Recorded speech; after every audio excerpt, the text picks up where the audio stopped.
Gjartë sa i takon edhe çështjes së përmbytjeve, kisha një merak për ta sqaruar të paktën për zonën e veriut të Boti, Shkodra, pjesa e Nën Shkodrës, se gjithmonë çdo vit kur niset edhe sezoni i dimrit bëhet, mund të themi, kryefjalë e përmbytjeve dhe me dëme të konsiderueshme materiale që shkojnë për ata familje që në fakt edhe niveli i tyre ekonomik ha diskutim, për edhe dëmi që shkaktohet në gjeth, në çështjen e kafshëve që ata mbajnë, për edhe në banesat e tyre është i konsiderueshëm. Për sa i përket përmbytjeve, ndjekim të njëjtën logjik për sa i përket dëmeve të zjarreve, dhe në aktin normativ që sapo kaluam të premten e kësaj jave që po përmbyllet, ne kemi miratuar një zot konsiderueshëm për sa i përket dëmshpërblimeve, qoftë të zjarreve, qoftë të përmbytjeve. Dëmshpërblehen banesat e prekura, dëmshpërblehen baktit dhe dëmshpërblehet gjithashtu dhe dëmet në bletari. Këto tre zëra në mbar vendin një pjesë e paketës së dëmshpërblimeve, e cila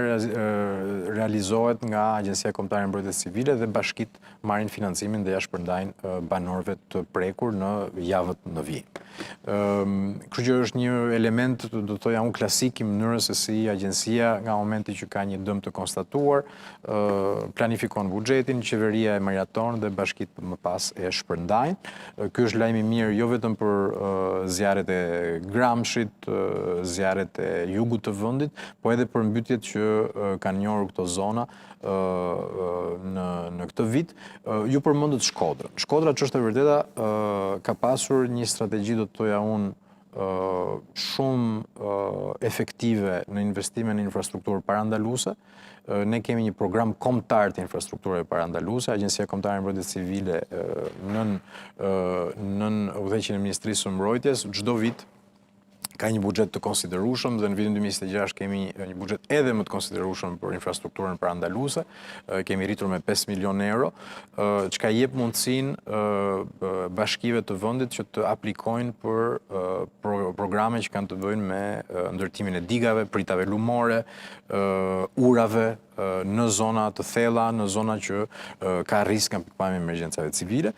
Do ta bëjmë patjetër edhe në vitin 2026, por Shkodra ka treguar që kur ka kështu lloj investimesh, kur investohet në kanale, kur investohet në diga dhe prita lumore, patjetër që parandalohen shumë dëme dhe pavarësisht se vendi njohu një periudhë prej 3 javësh rreshjes intensive, në ato zona ku ishim mësuar të kishim problematika të tilla, pam që investimet funksionojnë dhe japin efekt, ndaj edhe këtë program të infrastrukturës parandaluese do ta vijojmë në 2026. Zoti Vengun, aq pak muaj në fakt në Kryeministrisë së Mbrojtjeve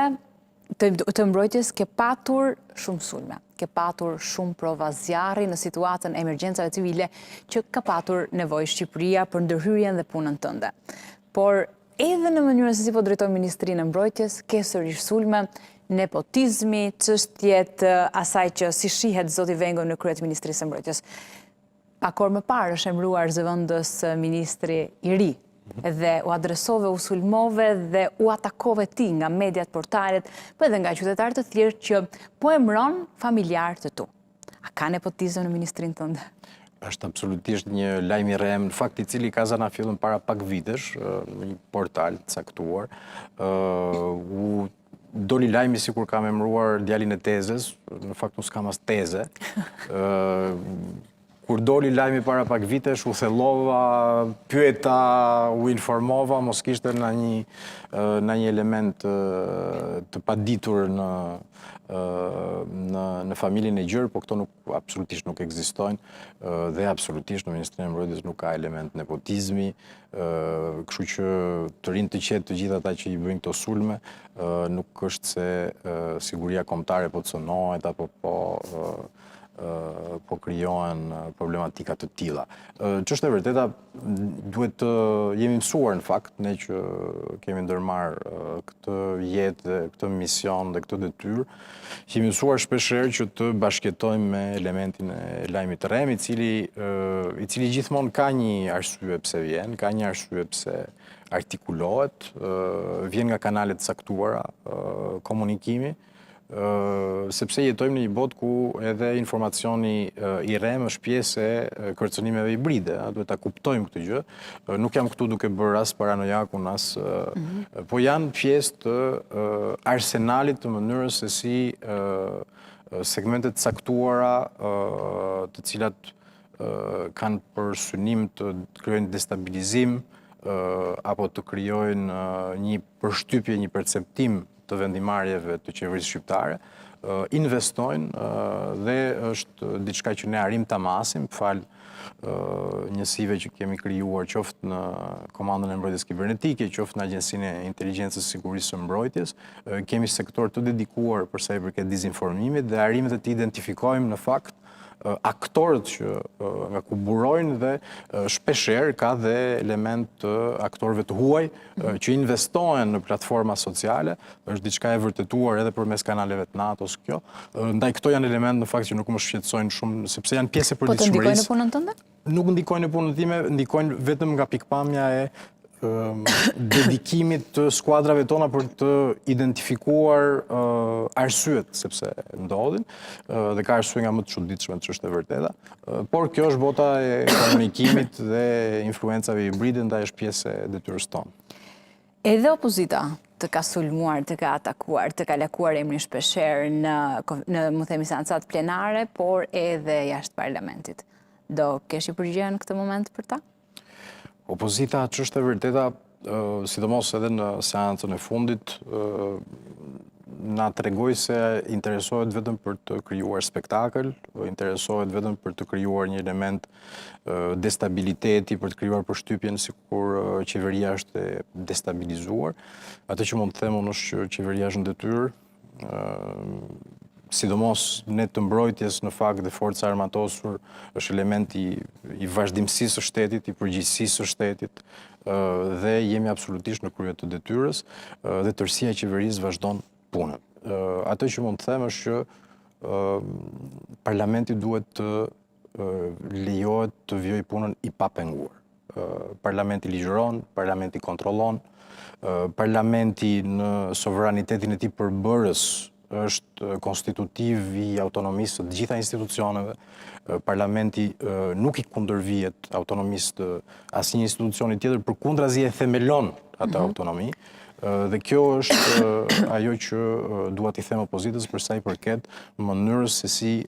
ka menduar të ushtrojë aktivitetin e saj. Do kishte qenë shumë herë më dobishme që të kishim debat për sa i përket nevojave të shumta që kemi për rritjen e buxheteve të mbrojtjes, nevojat të shumta që kemi për emergjencat civile dhe nuk na u dha mundësia ta bënim kurrë këtë gjë. Ndaj dhe ju falenderoj që më dhat mundësi të shpjegoj teleshikuesve që në fundit janë ata taksapagues që na japin mundësinë të rrisim këto buxhete. Pse në daljet publike të artikulojnë edhe Greqinë fqinja? Është një tentativë për të sulmuar, për të bërë pis emrin, apo nuk ishe fare është çështje e tyre, puna jote vazhdon në mbrojtje dhe në gjithë ardhmërinë e ministrisë dhe investimeve që ke për këtë vit? Edhe njerë, i rikthehemi këtyre tentativave për të destabilizuar DC në mënyrë hibride, do thoja punën e një ministri. Nëna ime është me prehardhje greke, vjen nga minoriteti, nga ana tjetër vjen nga një familje vlonjate me deg shumë klasike, në fakt si të gjitha familjet shqiptare, prehardhje suljote nga njëra anë, me kontribute në lufta kombëtare dhe të pavarësimit të vendit, kështu që më vjen shumë keq të detyrohem të jap kredenciale patriotizmi, ndërkohë që këto mund t'i verifikojë çdo kush shumë lehtësisht, mjafton të futet në arkiva apo të futet në bibliotekën kombëtare her pas here. Ajo që konstatoj është që kemi edhe një herë njerëz në luftën politike të përditshme, të cilët e harrojnë praktikisht horizontin evropian të vendit, harrojnë faktin që kemi një diasporë e cila pavarësisht se mund të ketë nëse si të dyfisht, kjo nuk e bën më pak shqiptare, përkundrazi, dhe në këtë mënyrë shpeshherë e pyes veten se si duan të sulmojnë, ndërkohë që sapo i kemi dhënë të drejtën e votës diasporës. Domethënë, kemi ca artikulime absolutisht absolutisht absurde dhe paradoksale dhe nuk kanë të bëjë fare me atë që kjo qeveri përpiqet të bëjë për sa i përket qoftë integrimit të vendit, qoftë rigjenerimit të forcës armatosur dhe mbrojtjes si një shtyllë kryesore e vendit. Një pyetje të fundit me qëse të kam dhe si përfaqësues Këshillit të Ministrave sa e takon çështjes së dosjes së zonjës Balluku. Ke një koment dhe kur mund të kemi një qasje që mund të ketë qeveria shqiptare, zoti Rama, por edhe Këshilli i Ministrave në raport me dosjen Balluku, kur u artikulua që do të ketë një reagim në unison? Atë që mund t'ju them është që në një demokraci të pjekur dhe të drejtësia heton, parlamenti ligjëron dhe kontrollon, qeveria qeverisë. Dhe ne përfaqësojmë një forcë politike e cila ka marrë mbështetjen me 83 mandate në kuvend. Dhe kuvendi është salla në fakt ku ushtrohet sovraniteti dhe ky sovranitet do ushtrohet sipas rregullave dhe pikërisht ndaj duhet lejuar kuvendit të punojë i papenguar. Dhe e ritheksoj këtë pjesë, sepse nga ky sovranitet burojnë të gjitha autonomitë dhe pavarësitë institucionale në vendin tonë dhe ne si forcë politike kemi theksuar disa herë që këtë sovranitet nuk e ushtrojmë kundra asnjë institucioni, përkundrazi është ky sovranitet që themelon këto pavarësi dhe këto autonomi dhe besoj se në këtë moment kuvendi duhet lejuar të punojë i papenguar. E qartë, unë të falenderoj shumë për këtë intervizitën e sotme, të uroj punë të mbarë, do të kesh një vit të gjatë përpara me shumë angazhime, mbrojtja ka një vëmendje të shtuar edhe nga ne si qytetar, por edhe si media, për atë që pritet të ndodh investimet në mbrojtjen e Shqipërisë. Shumë suksese dhe faleminderit. Faleminderit për mundësinë. Shfutemi për pak momente për të rikthyer me të tjera zhvillime sa e takon situatës në Republikën e Maqedonisë së Veriut me çështjen e BDI-s, ku Ali Ahmeti tashmë ka listuar një grup të atyre simpatizantëve, por edhe eksponentëve të rëndësishëm të partisë së tij për t'i larguar. Vetëm pas pak.